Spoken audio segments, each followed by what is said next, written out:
আসসালামু আলাইকুম। সাধারণ ক্ষমার আর মাত্র 10 দিন আছে। এই 10 দিনের ভিতরেও চাইলে আপনি আপনার ভিসাটা কমপ্লিট করতে পারবেন, অন্তত চেঞ্জ স্ট্যাটাসটা করতে পারবেন, মানে বিপদ সীমার উপরে চলে যেতে পারবেন, এটা পার করতে পারবেন।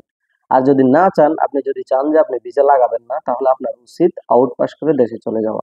এটা আপনার জন্য বেটার, আপনার কমিউনিটির জন্য বেটার, সকলের জন্য এটা বেটার। না হলে কি হবে, আপনাকে ব্লক করে দেওয়া হবে, শুধু ইউইতে না, জিসিসি সকল কান্ট্রিতে আপনার জন্য ব্লক করে দেওয়া হবে। গলফের কোনো দেশে আপনি আর প্রবেশ করতে পারবেন না, এটা মাথায় রাখবেন। সো আপনার উচিত আউটপাস করে দেশে চলে যাওয়া। এখন যারা শারজা, আজমান, রাসুল খাইমা, তারপরে ফুজিরা বা আলাইন এই ধরনের প্রদেশে আছেন, তারা চাইলে আউটপাস আমাদের মাধ্যমে করতে পারবেন। আপনি জাস্ট আপনার ডকুমেন্টস পাঠাই দিবেন, আপনার আউটপাসটা আমরা করে দেবো ইনশাআল্লাহ।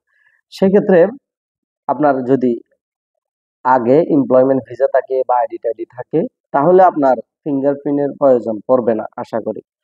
আর যদি আপনি ভিজিট ভিসাদারে হন, ভিজিট ভিসায় এসে থাকেন আর কোনো চেঞ্জ করেন না ভিসা, তাহলে আপনাকে অবশ্যই ফিঙ্গার দিতে হবে। ফিঙ্গার দিয়ে তারপর আউটপাস নিতে হবে, ঠিক আছে? আবার যারা সাধারণ ক্ষমার পরে আউটপাস নিতে চান, মানে সাধারণ ক্ষমার পরে যাদের ফাইন টাইন শুরু হয়েছে, মানে সাধারণ ক্ষমার ভিতরে পড়েন নাই, তারা যদি আউটপাস নিতে চান, তাদেরকে অবশ্যই ফিঙ্গার দিয়ে যেতে হবে। সেই আইডিতে থাকুন আর ভিজিটে থাকুন, ঠিক আছে?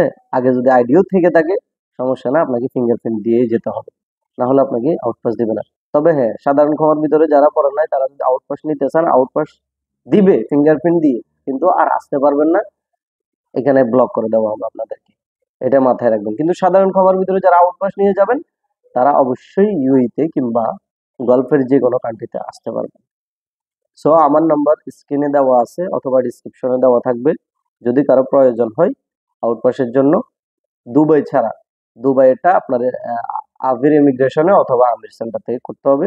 আর বাকি সকল স্টেটের যাদের আউটপাস লাগবে, অবশ্যই যোগাযোগ করবেন। কিন্তু ফিঙ্গারপ্রিন্ট যাদের প্রয়োজন, তাদের ফিঙ্গারপ্রিন্ট দিতে হবে তার যে যে স্টেটের ভিসা, ওই স্টেটের ইমিগ্রেশন সেন্টারে গিয়ে আপনার অবশ্যই ফিঙ্গারটা দিয়ে আসতে হবে।